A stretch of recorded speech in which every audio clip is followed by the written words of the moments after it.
agora, e queria que você falasse sobre como foi essa produção do plano, essa discussão do plano para chegar agora na aprovação em segundo turno. Você ainda estava lá na Câmara na aprovação em primeiro turno, e agora para que o município de São Luís saiba que tem um plano diretor para os próximos anos para a cidade.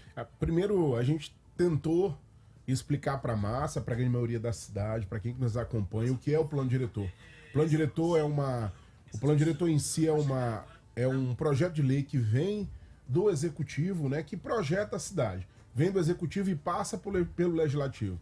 É aquele plano que ele começa a orientar a cidade por sua base, por onde ela deve ser construída, por onde ela deve ser investida, qual é a zona rural, qual é a zona urbana, e a gente tentou explicar isso para a cidade. De maneira bem clara e objetiva. Lembrando que a gente tinha um plano diretor arcaico, mais de 16 anos de atraso. E 16 anos de atraso em uma capital que cresce todo dia, possa-se dizer que é um retrocesso, né? Era um grande retrocesso. Sobretudo, entrava política e saía política e quase não se tinha coragem de pautar tema tão específico igual o plano diretor. Específico por quê? Porque geralmente é um tema que aflora as ideias, aflora o sentimento, aflora sobretudo o impacto na casa do cidadão, né? A gente consegue dividir as áreas, como eu havia explicado, o que é zona rural, o que é zona urbana, o que vai ser zona industrial. Sobretudo, essa etapa foi passada, né? Através de audiências públicas há 4 anos atrás.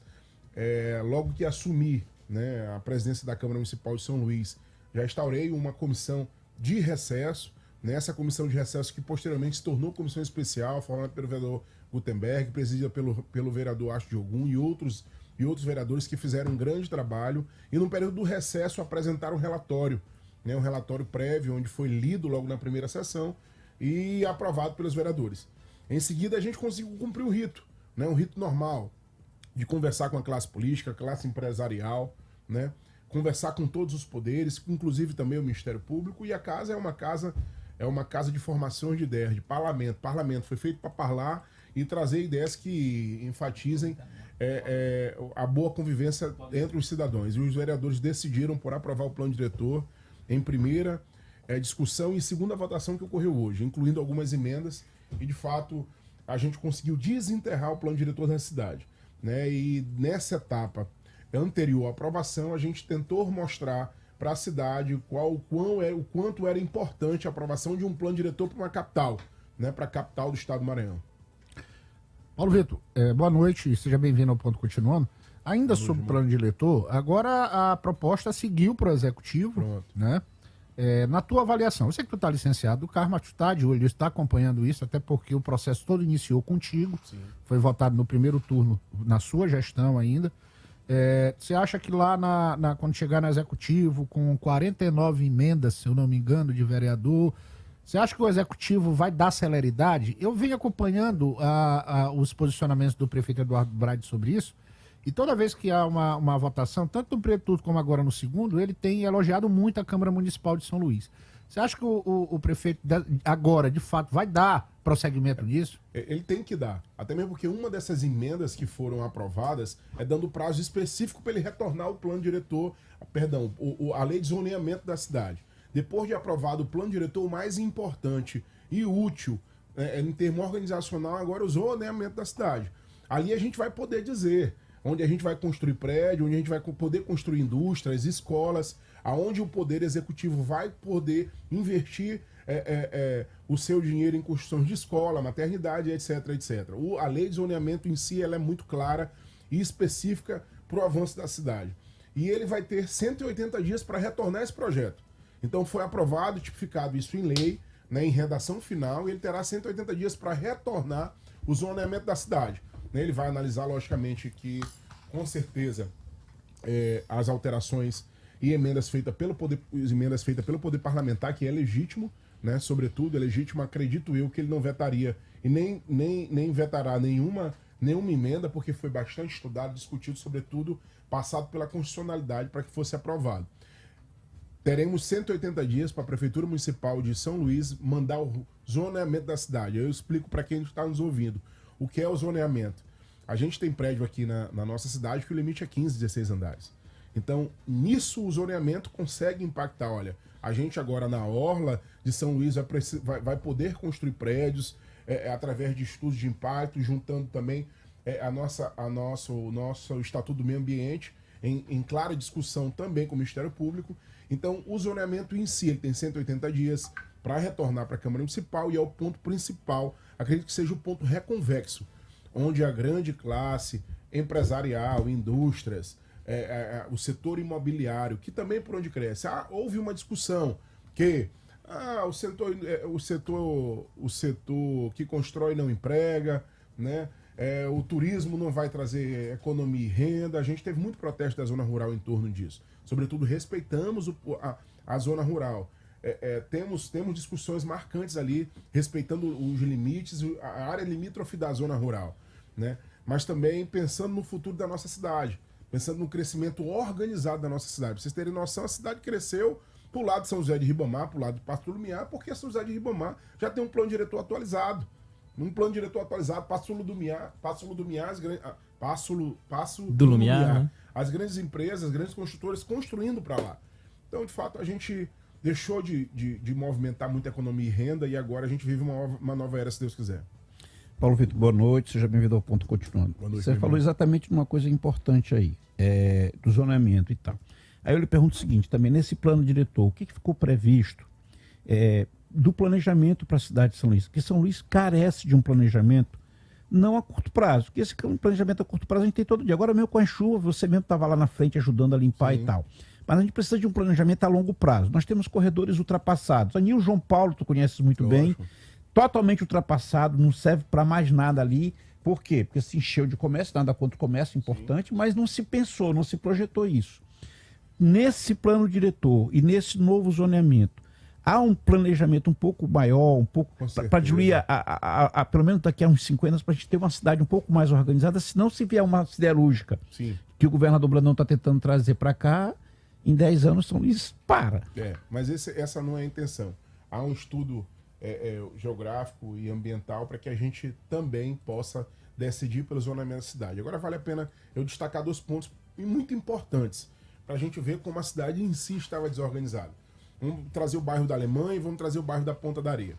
Né? Bairro da Alemanha, um bairro de periferia, mas um corredor de passagem ali importante para a cidade, onde a nossa lei ela não permite que ali se consiga, um exemplo, colocar um Mateus. Não se pode instalar ali um Mateus supermercado no bairro da Alemanha. Você pode perceber que não tem comércio ali no bairro da Alemanha. Não tem comércios grandes, porque no zoneamento e na lei orgânica, no plano diretor antigo, ultrapassado, não se permitia construir ali. O motivo, cargas d'água se sabe. Um outro ponto específico, Ponta da Areia, Península, classe A, ponto. O lado direito de quem vai rumo à Península, o Espigão, tem prédio de 15 andares, 15, 16 andares. O lado direito, se vocês nortearem, onde o saudoso Dr. Jackson morou, é prédio no máximo de 6 andares. Por quê? Qual o motivo? Não se sabe. Então, os prédios do lado esquerdo têm um limite ali para ser. O lado esquerdo tem um limite para ser construído, que não se tem uma explicação clara. E assim é toda a nossa cidade. Assim era toda a nossa cidade. Então, assim, de fato, é gritante o que acontece com o nosso plano diretor, com o zoneamento da nossa cidade. Se cresceu de forma desordenada. E o que se cresce de forma desordenada, a gente tem impacto na mobilidade urbana, a gente tem impacto no meio ambiente direto e severo. Isso aí é fato.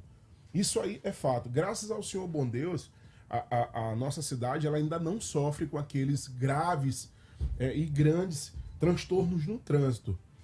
E, de fato, eu digo, a gente só tem um meio de transporte de massa, que é o ônibus. Não tem outro meio de transporte de massa, que é o ônibus. Sobretudo, essa válvula de escape, né, que foram feitos ao longo dos outros governos, que foram os governos do Estado, Via Expressa, o da Alemanha, etc., conseguiram dar viabilidade para o trânsito da nossa cidade. Mas a gente tem um ponto específico ali na São Luís de França. Você parar agora na São Luís de França, você não passa menos que 40 minutos para você chegar no retorno da Coab. Não se tem ponto escoar. Não se tem o que se fazer, porque a gente não poderia mexer na Avenida São Luís de França, por conta do zoneamento da cidade.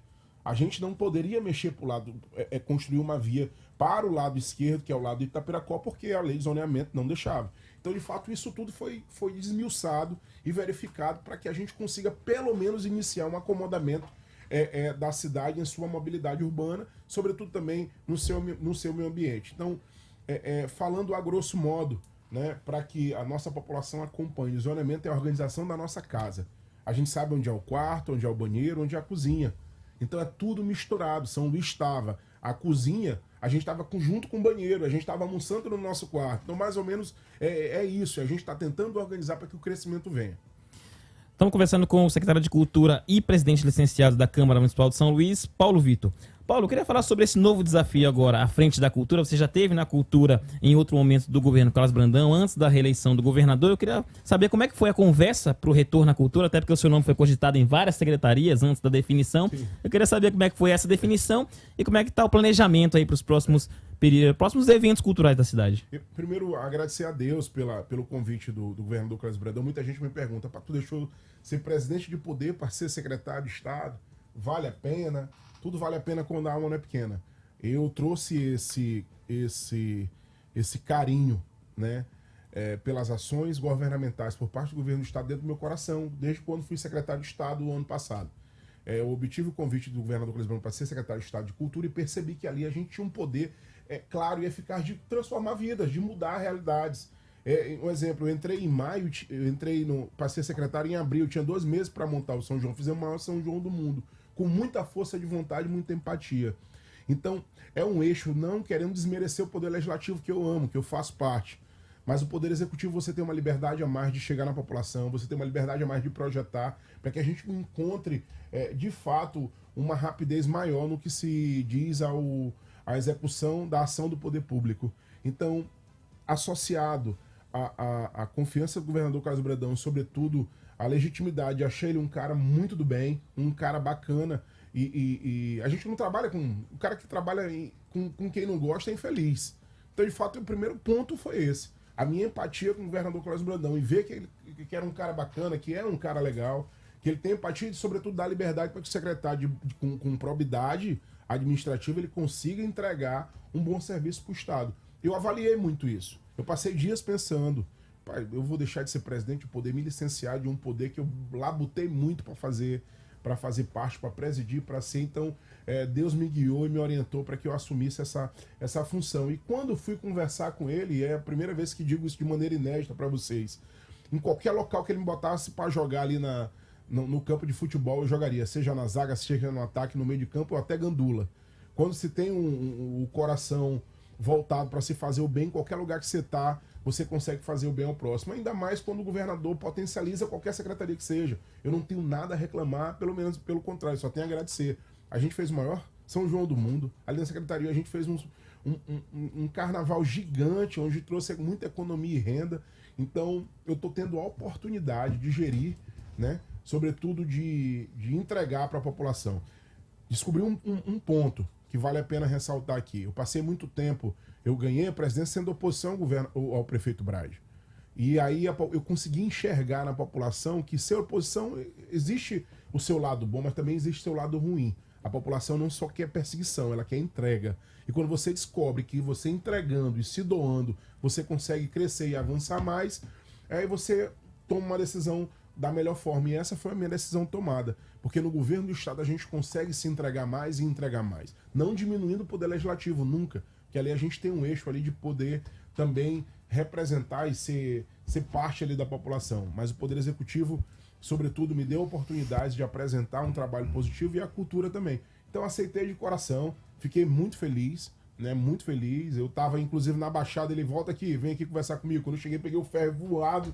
Aí quando eu cheguei, olha, estou te convidando para você ser o nosso secretário de cultura é muito forte, etc, etc. De fato, eu agradeci a Deus, agradeci junto com a minha família e a gente está pronto aí para fazer um bom trabalho. Paulo, o professor Mirandão está te mandando um abraço, está dizendo aqui legal. Um abraço para o Paulo Vitor, bom na cultura, bom na política e bom basqueteiro. Mas enfim, eu queria continuar nessa pauta aí dos teus projetos para a cultura, né? Ano passado você de fato fez o maior São João da história do Estado. era seu adjunto, depois virou secretário titular, o Yuri, fez um carnaval gigante, de fato, né? Agora, para este ano, quais são os teus projetos? Primeiramente, com relação, novamente, ao período junino. Pô, não. Né? Que dessa vez você quer fazer o maior São João do mundo. Não é do Brasil, é do mundo. Né?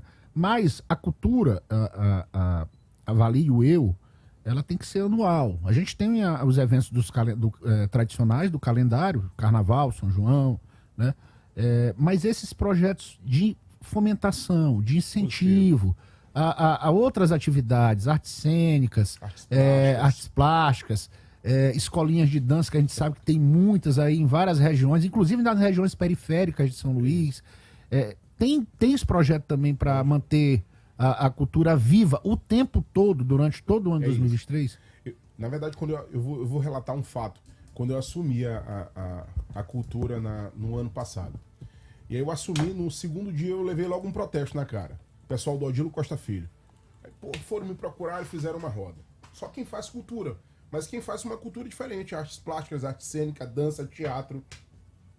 E aí o primeiro ator, um fazedor de cultura, chegou e me disse: você não imagina o que é cultura. A cultura vai muito mais além de bumba boi, tambor de crioula, bloco tradicional e carnaval. Muito mais além. E um protesto no Odilo, porque estavam fechando-se as portas do Odilo e ali era um teatro aberto, né? Já rolaram várias oficinas ali. E aí aquele ponto específico eu parei e repensei. Eu de fato entrei aqui já pensando em uma vertente. Lógico que a gente tem um carro-chefe, que é um São João, que é um carnaval. Mas fora isso, a cultura é o que a gente faz. E aí quem me disse isso foi inclusive o vereador Pavão Filho. Ele perguntou: você sabe o que é cultura? Eu, Pavão, é isso, isso, isso. Ele: não, cultura é o que a gente produz. Tudo que a gente produz é cultura. Tudo que a gente faz em si é cultura. Educação é cultura, saúde é cultura, lazer é cultura. Cultura é o que a gente produz e inventa. Então a cultura, ela é a existência. E aí, de fato, a gente consegue montar uma grade, né? Uma grade de interesse público com ações culturais voltadas para o nosso estado, para a nossa cidade. Eu digo isso porque a gente está entrando agora numa fase de montar oficinas para que a gente consiga formar e tirar as crianças da periferia. Vocês não sabem, para quem não sabe, todas as nossas indumentárias são produzidas aqui mesmo. Todas as nossas, o material vem de fora, mas a mão de obra é feita aqui. Então, de fato, a gente está tentando agora pegar um cenário para que a gente traga as crianças, o adolescente, fora do horário de escola, para que a gente mostre essa composição de indumentária, de formação de indumentária, que é o que gira. É uma mão de obra muito forte. Sobretudo, vale a pena tipificar um ponto importante. A formação de economia e renda. A cultura, ela conseguiu desvirtuar para esse ponto específico. Formação de economia e renda. A gente estava na Maria Aragão e rapidamente a gente conseguiu ali encontrar ali uns 2.000 ambulantes vendendo cerveja. Quando dava 9 horas da noite e não tinha mais para vender, a gente fez um cálculo rápido. Cada vendedor ali vendendo 2.000, 2.500, 3.000 reais, rápido, deu 6 milhões de reais circulando entre comerciantes que são da periferia, que são da classe A, B e C. A Bahia se sustenta disso. A gente sabe disso, aquelas vendedoras de acarajé que se mantêm o ano todo por conta da cultura. Aquele pessoal que vende o picolé, que vai nas praias, porque a cultura é muito forte. A cultura do axé, a cultura é muito forte. Então a gente tem essa visão apurada, né, que a cultura hoje ela consegue sim gerar economia e renda. Um dado específico e claro para vocês. A cidade de São Luís ela começou a avançar no superávit da cidade depois de julho. A cada R$1 investido na cultura se retorna 5 para o Estado. Se retorna 5 para os cofres públicos. E é emergência, é rápido. Não se dura 60 dias no retorno. Porque é na alimentação, no combustível, na classe hoteleira. Então, ali é claro, o ICMS gira muito rápido. Então, investir em cultura é investir vidas. E esse é o lema do governador Carlos Brandão. A decisão dele é que a gente avance, sobretudo, com ações culturais, mas que a gente faça um impacto positivo na classe econômica. Paulo Vitor, ainda sobre cultura, como é que você pretende trabalhar para que essas pessoas se tornem empreendedoras? Porque você sabe muito bem como é que é um boi. Lógico. Eles dependem muito ali do cachê, daquela ajuda. Né? Mas ainda falta esse profissionalismo. Falta profissionalizar mesmo, para que eles se tornem... São poucas as companhias profissionais. Tem Bois e Barrica, tem o Perilampo, são poucas que conseguem Viver, como é que você pretende trabalhar isso com o Sebrae, com o governo mesmo, com os outros órgãos, para poder transformar isso numa coisa profissional de fato? Essa base cultural, essa base cultural e folclórica, ela parte muito, na verdade partiu, de geração para geração, de pai para filho, de filho para pai, para avô e tal. Os bumba-bois, as quadrilhas, os blocos tradicionais, os cacuriais, eles se formam em famílias. Sobretudo, a cadeia cultural que gira em torno disso é muito grande. Ela é muito grande. Nós temos a Lei de Incentivo à Cultura, que ela dá assistência anual. Nós temos vários projetos aprovados, várias ações aprovadas, que sustentam a nossa cultura, sobretudo o nosso esporte, saindo um pouquinho da questão cultural. Então, o governo do estado ele tem esse braço forte no incentivo à cultura e no incentivo ao esporte. Nós temos ações específicas e claras, manutenções de ações tanto culturais como esportivas, em mantimento anual. Isso aí é a mão do governo do estado conseguindo chegar. Então, de fato, investir em cultura, hoje o governador sabe muito bem, de forma bem clara e objetiva, que é um retorno claro para a nossa cidade. Secretário Paulo Vitor, apesar de toda essa movimentação de recurso que traz o São João, o Carnaval, as festas de final de ano, ainda é uma dependência muito grande do poder público das agremiações. Agora, por exemplo, em São Luís, uma escola de samba não desfilou porque o recurso da Prefeitura de São Luís não chegou, a turma do Quinto não desfilou e tudo. Então a dependência ainda é grande dos recursos públicos para que essas agremiações consigam se manter. Há alguma forma da gente, a médio prazo, fazer com que essas agremiações consigam também gerar renda elas mesmas para não depender tanto do dinheiro do poder público? Esse ano a gente teve esse apurado, né, em relação ao carnaval na capital e as agremiações folclóricas carnavalescas, digo, escola de samba, blocos tradicionais. É de praxe que o governo do estado ajude também todos os blocos tradicionais e escolas de samba. Só que essa compensação ela chega um pouco mais atrasada por parte da prefeitura. E aí eu no papel de secretário, eu não faço oposição à prefeitura alguma e a prefeito algum, mas eu logicamente tenho que fazer uma defesa ao governo do estado que está atento a este ponto. Foi o primeiro a pagar as escolas de samba. O governador Carlos Brandão, ele é bem decidido neste aspecto, ele já relatou que tem uma ideia em fazer o boiódromo e o sambódromo da cidade para que a cultura não se perca. O Carnaval da Madre Deus, infelizmente, ele não aconteceu da forma prevista. O governo do estado não estava presente, a prefeitura, como foi falado anteriormente, tomou conta do Carnaval da Madre Deus, ela que ficou prejudicada, né? E essa não foi ideia, até mesmo porque o governador Carlos Brandão já se deixou à disposição em trazer a retomada do Carnaval também na Madre Deus. Então, assim, o governo do estado ele é bem preparado e específico para compor. Pra você ter noção, a ideia principal é que a gente consiga ajudar todas as escolas de samba com o mesmo valor para todas. Né? Essa é a ideia do governador. De fato, há um passo a passo a ser cumprido, há muita conversa a ser tratada com a questão folclórica deste setor, que é no Carnaval, mas com certeza acharemos o melhor caminho.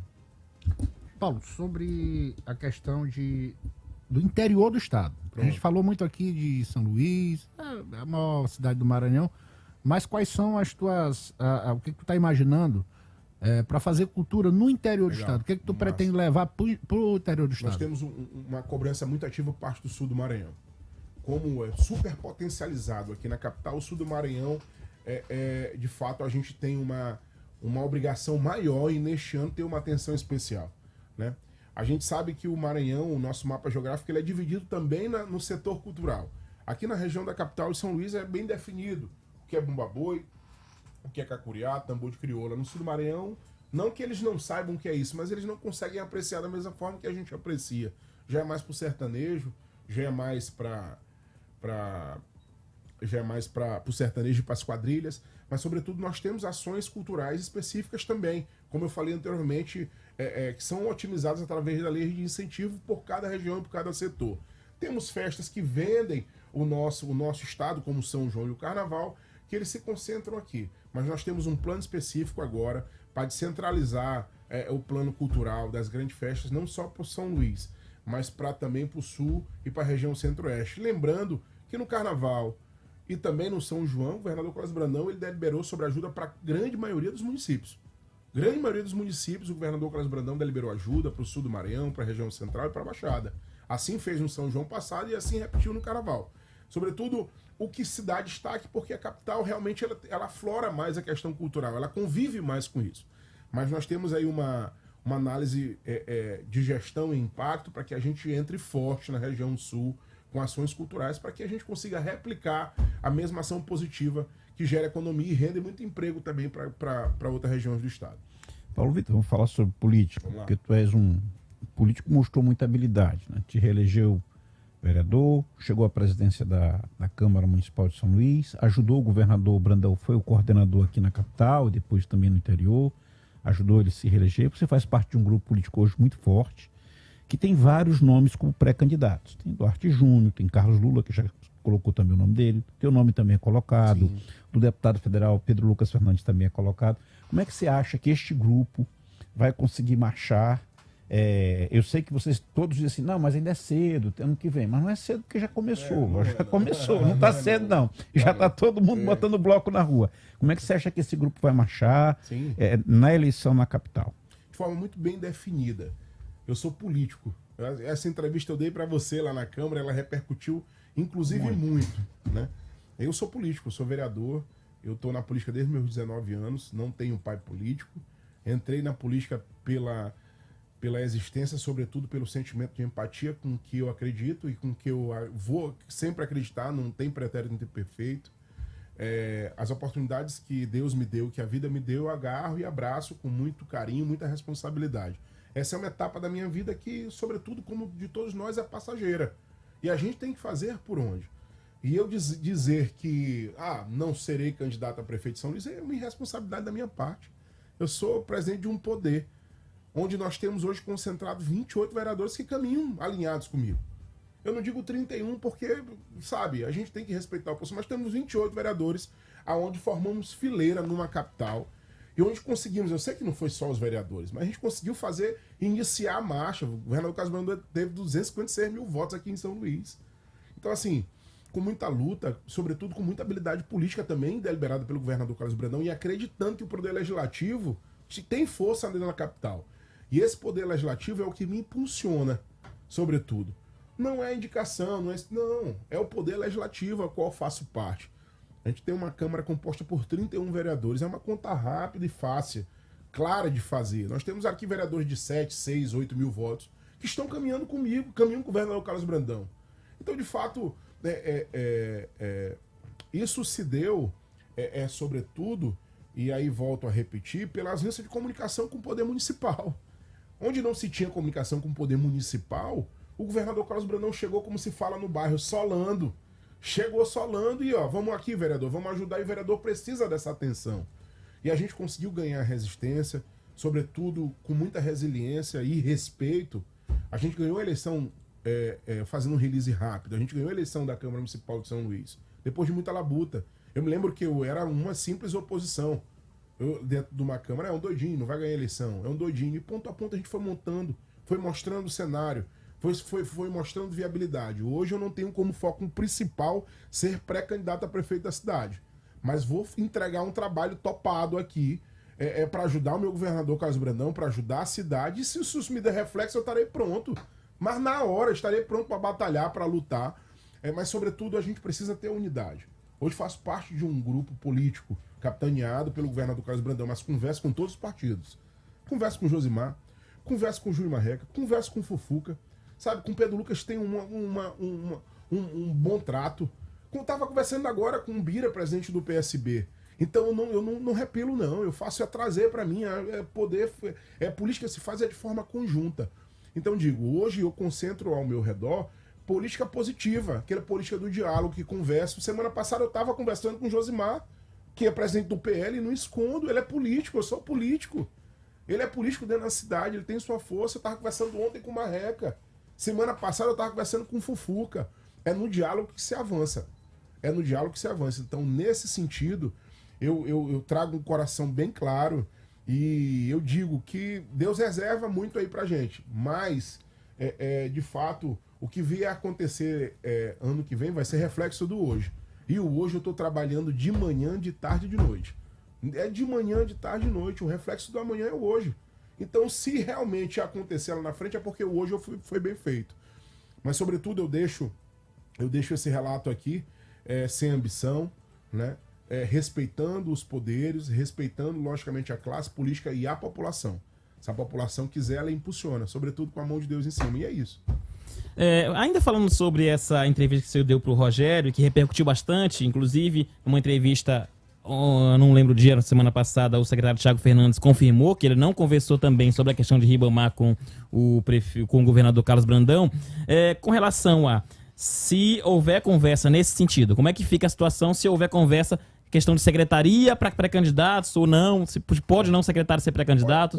Quando o governador Carlos Brandão me chamou para conversar, eu mesmo deliberei, governador, vamos deixar, quando citarem sobre pré-candidatura a prefeito, vamos segurar, porque isso inclusive me atrapalha um pouquinho na gestão. O que eu quero é ajudar a gestão do governador. Então vejamos, a gente não pode ser doido em dizer quem me potencializou sobretudo a correria, sobretudo a resiliência, mas o que me deu destaque para a cidade foi o São João que aconteceu. Foi a questão da Câmara Municipal que a gente conseguiu ganhar numa manutenção opositora ao prefeito da cidade. Sabe? Então, assim, se eu fizer um bom trabalho, se a gente conseguir vender uma boa imagem para a cidade como gestor, se a cidade entender, é só Deus. É só Deus para.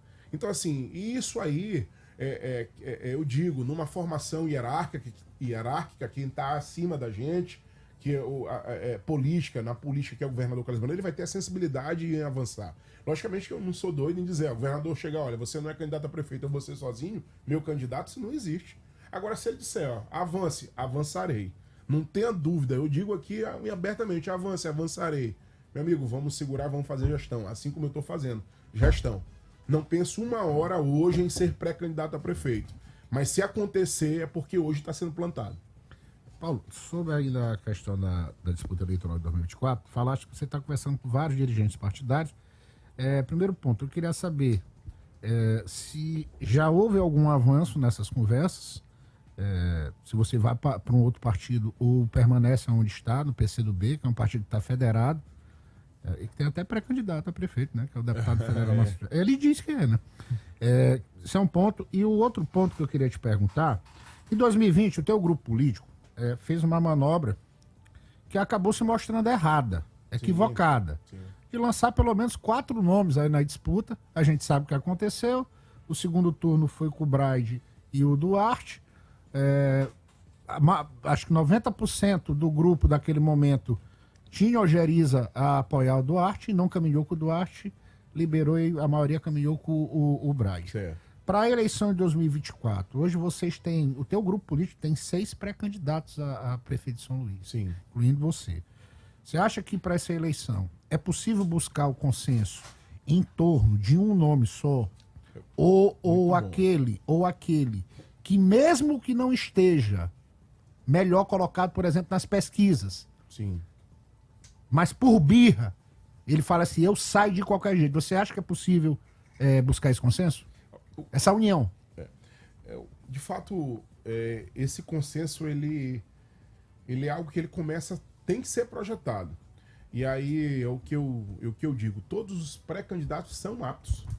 Ao contrário do que alguns fazem comigo, dizer, o cara não vai ser candidato, o cara não serve para ser pré-candidato. Eu não subestimo absolutamente ninguém. Todos estão aptos, e aí eu digo, trato com muito respeito, mas sobretudo um cenário dividido muito claro. O que não une, espalha. Isso é um ditado claro. O que não se une, espalha.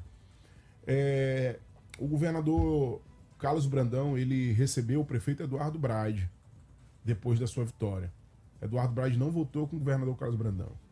E aí, de fato, muita gente ficou se perguntando, mas o que é isso? O que aconteceu? E aí a maturidade política, ela consegue externar o que deve ser feito com civilidade. A comunicação e o respeito, né? A princípio eu digo que eu até levei assim, fiquei, rapaz, eu não sabia dessa agenda, levei um susto, né? E os vereadores começaram, como é que pode, papapá, em cima e embaixo. Depois eu conversei com o governador Carlos Brandão, ele, assim fiz com o prefeito de Imperatriz, assim fiz com todos que foram oposição. Então, de fato, eu acredito nesse ponto bem aí, que é o ponto de equilíbrio. um ponto específico de equilíbrio e calmaria que hoje o governador do estado consegue transmitir para a classe política e também para a população, né? Temos aí 6 pré-candidatos a prefeito, como o senhor disse, que giram em torno de uma base governista. Eu sou secretário de Estado, hoje, presidente de uma Câmara, licenciado. Mas digo para vocês, abertamente, tem um líder político, ele disse, olha, o caminho é esse aqui, acredito que esse seja o melhor caminho. Meu amigo, ele é a melhor referência para que eu siga. Ele esperou o momento certo. Hoje é governador do estado. Muitos diziam que não poderia ser governador. E hoje é governador. Ganhou no primeiro turno. Eu não vou seguir uma orientação de um cara que teve só acerto. Então, assim, de fato, respondendo essa pergunta de maneira objetiva, poderão ter 10, 6, 7, 8. Mas eu vou seguir a orientação do governador Carlos Brandão. Sobretudo, isso vai se dar com muita conversa. Isso vai se dar com muito trabalho, isso vai se dar com muito preparo. Mas um cenário unido ele é mais favorável. Isso aí eu digo, relato, deixo aqui externado e registrado no ar, ao vivo. Um cenário unido ele é favorável para todo mundo. Agora, um cenário desunido, o que não junta, espalha. Absolutamente. O que não junta, espalha. E como eu falei anteriormente, eu faço parte hoje de um poder legislativo, onde se a gente for fazer um cálculo numérico, rapidamente a gente vai encontrar um número que reflete diretamente nas urnas, que são os vereadores da cidade, que representam vários bairros, representam a cidade. E eu sou soldado que nem eles, e eles estão na mesma trincheira que eu. Ontem a gente estava no bairro do Coroadinho, com o vereador Nato Júnior, que não fazia parte do meu ciclo político. E hoje faz parte, ontem me anunciou como um grande parceiro, o vereador Otávio Soeiro, que foi lá atrás, também um opositor a mim e hoje é parceiro. Então, Raimundo Penha. Então é nessa união que a gente avança, não é espalhando. E aí a gente consegue demonstrar isso com ações. Com ações. E aí, convite de partidos nós já tivemos vários. Finalizando a resposta, conversei com o presidente do meu partido, o presidente, o Márcio Gerri. Anteriormente, eu até relato a vocês, eu pedi para ele a minha saída, porque, olha, eu não quero assustar muito, porque senão o prefeito vai pensar que eu sou oposição mesmo, ranzinhos, e ele vai para cima, e aí terminou que na época não me liberaram, né? Mas hoje, graças a Deus, eu tenho um bom ambiente, um bom trânsito, graças a Deus, com o presidente do partido, né? O Júlio Pinheiro, com o presidente estadual, o Márcio Gerri. Sobretudo, já recebi convite do Fufuca, recebi convite do Marrega, enfim, a gente recebeu vários convites para fazer parte do quadro partidário. Mas a gente analisa e deixa essa missão um pouco mais para frente, que a nossa missão agora é fazer gestão. Infelizmente o tempo passa muito rápido, a gente já avançou bastante aqui do nosso horário, porque a conversa estava muito boa, mas eu vou deixar mais um minutinho para que o nosso convidado possa... Só tem que dizer assim, que ele falou, que isso é um papo reto. Pra quem não entende de papo reto. Mas quem deve entender, entendeu sim. Entende não, entende não. Pode não querer, ele mas se entende. faz de doido o tempo todo. O vereador Paulo Vitor, presidente da Câmara. Aí quando o pau acha a cabeça, ele não sabe o que foi. E secretário estadual de Cultura. Mais um minutinho para você se despedir de todos os nossos ouvintes. Muito obrigado pela entrevista. Eu que agradeço. Muito obrigado. E aí, de fato, eu deixo no ar aqui um arrependimento e antes não ter vindo aqui. Um convite lá atrás, antes da campanha, que estávamos em lados separados, mas sobretudo a comunicação era muito ativa e o respeito. E talvez lá atrás eu tenha errado e não ter entrado aqui. E hoje minha cabeça é completamente diferente. E aí eu deixo esse espaço aqui e peço desculpa no ar para todos esses homens aqui que fazem jornalismo com responsabilidade. Hoje tenho o maior carinho, o maior apreço por vocês. Eu reservo esse espaço aqui para dar parabéns para vocês. E essa é a luta, né? E se anteriormente a gente erra, hoje a gente vai em caminho do acerto. Muito obrigado aí, Clodoaldo. Muito obrigado a todos vocês que fazem parte aqui na 93 nesse espaço. Nós que agradecemos, Paulo. Obrigado você. Obrigado, o Rafael Arraes, está presente aqui também. Toda a assessoria aqui presente. E um abraço e sucesso aí nas novas caminhadas. Parabenizar pelas vitórias seguidas, né? Vitória na eleição, vitória como presidente da Câmara e vitória agora também na secretaria. Valeu, obrigado, um abraço. Valeu, gente. A gente tá indo embora e até amanhã. Valeu. A Rádio 92 apresentou Ponto Continuando. O melhor debate político.